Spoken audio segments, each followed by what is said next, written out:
The sin of the reviler. 1 Corinthians chapter 6 verse 10. Nor thieves, nor covetous, nor drunkards, nor revilers, nor extortioners shall inherit the kingdom of God. This is the last in a series of sins that are no longer regarded as sins. To revile is defined as follows: to criticize someone strongly or to say unpleasant things to or about someone. Cambridge Dictionary. A reviler is someone who constantly criticizes other people and is abusive towards them. This trait is something that is celebrated in the media, and there is an endless stream of media content which exists almost exclusively to pull people down and insult people. Scoffing and mockery are things that are severely sanctioned in the Bible. The very first verse of the first psalm tells us, "Blessed is the man that walketh not in the counsel of the ungodly, nor standeth in the way of sinners, nor sitteth in the seat of the scornful." Reviling is something every believer will have to face. Jesus himself had to face it throughout his life, right up until the end. Luke chapter 22 verse 63. And the men that held Jesus mocked him and smote him. There have always been revilers, but since the 1960s it has become more and more acceptable and is dressed up as satire or wittiness.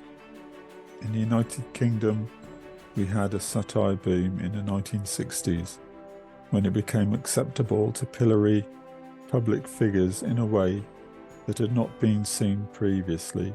Since then, the situation has got worse, and we have well-known comedians who do little but heap abuse without restraint on their targets. We have become so used to this that it's easy to forget that no reviler will inherit the kingdom of God. This is how sin works. It slowly inserts itself into our life, breaks down our resistance, and becomes normalized. Social media has been a breeding ground for reviling. When someone says something that we don't like, we tend to revile, that is, speak abusively of those we don't agree with. However, this is exactly how the Bible tells us not to respond. Jesus is to be our example. 1 Peter chapter 2 verse 23. Who, when he was reviled not again.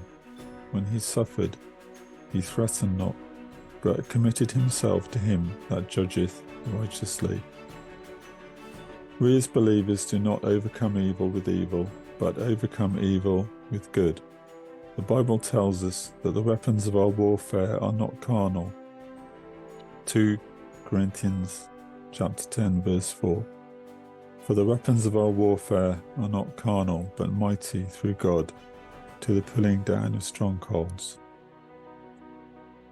We should not respond carnally in the flesh. Paul taught us, saying that when we are reviled, we should bless. That's 1 Corinthians chapter 4 verse 12. We should never respond to insults or persecution or defamation in the same spirit that these things come to us. We respond in love, trust in the Lord, and even suffer if we have to, but we don't bite back.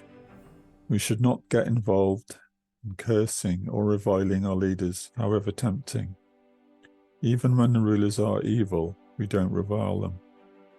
Exodus chapter 22 verse 28. Thou shalt not revile the gods, nor curse the ruler of thy people. Living by the Spirit is usually living against our own human nature. Thank you for listening. If you found this video interesting, you can find more information at prophecy-workshop.com.